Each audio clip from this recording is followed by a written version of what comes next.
Greetings. This is Bishop Jaime Soto, and during this very earth-shaking pandemic that has literally shaken the whole globe, and is here in California, it has impacted us in a very significant way, and has disrupted life as we know it.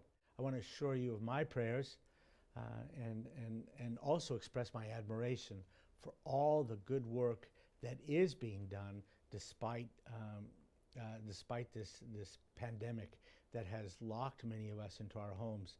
And I'm just delighted that we have here with us today Blake Young from the Sacramento Food Bank, that is doing remarkable work under tremendous strains.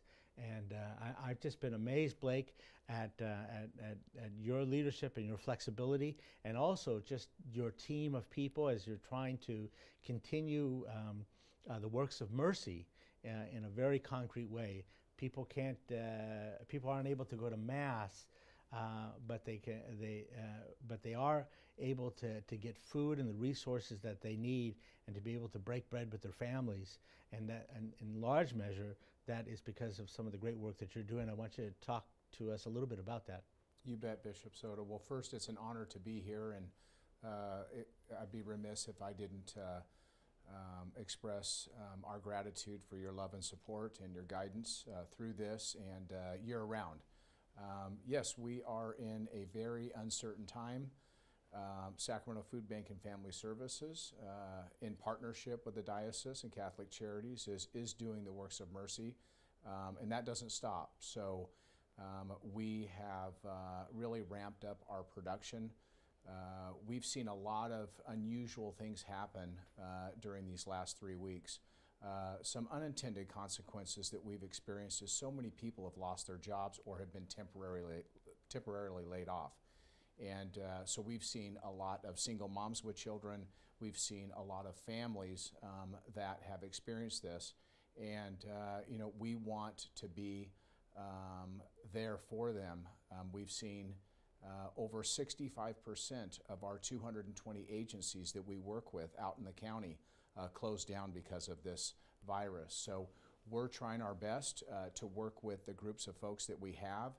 And you know, as the news continues to say that our doctors and nurses are heroes, well, I can tell you that our staff and people in the works of mercy all over the diocese are heroes as well. And we continue to do these good works. So right now we are focused on projecting what kind of food volumes we can sustain so we can continue to feed folks. We've modified a lot of our operations and programs.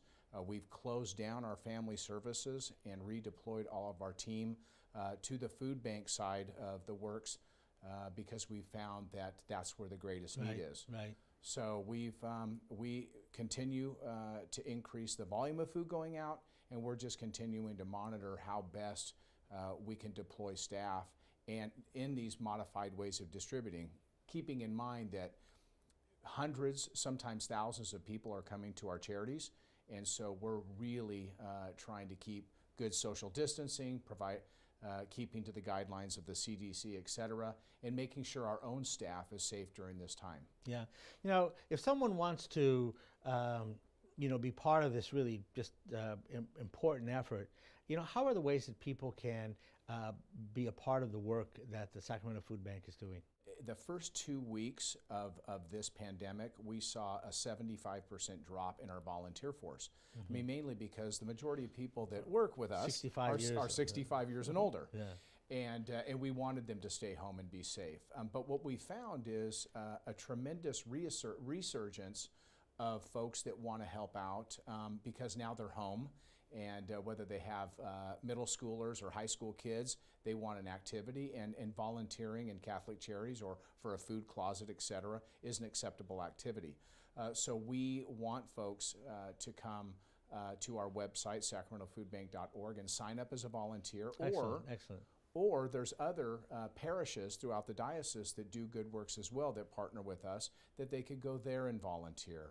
Another way to help is just, you know, donations. I mean, we have really quickly had to ramp up, and there's a cost to that. So obviously people don't think about little things that food banks use, like boxes Well, when you're buying thousands and thousands and thousands of boxes, or sanitization gear for all of our folks out in the field, it's just a different ramping up that we've had to do. Well, but I just want to again applaud the good work that you and your team are doing, and as you've mentioned that this is you're responding to this particular crisis, but the Sacramento Food Bank does this 24/7 all year round, and it's just I'm very proud of the good work that Sacramento Food Bank and Family Services does, and the support that you give to our neighbors who live on the margins, and now even more of our neighbors who are feeling out of sorts because of the pandemic. So again, just want to thank you, and I want to thank all our listeners, all who are watching this program, and encourage you to see what we all can do to help the good work of the Sacramento Food Bank, as well as all our other charities, because in a very real way, we are bringing the Lord's mercy by those good works and by the sacrifices we make during this time, and to remember to pray that we can, that all the folks at the Sacramento Food Bank and in the hospitals and law enforcement and in other areas, that they can persevere and have the patience necessary to get us through this together, and that we all pray for an end to this pandemic, and that the Lord will show his mercy to us. So with that, be assured of my prayers for all of you and your families. May God bless you.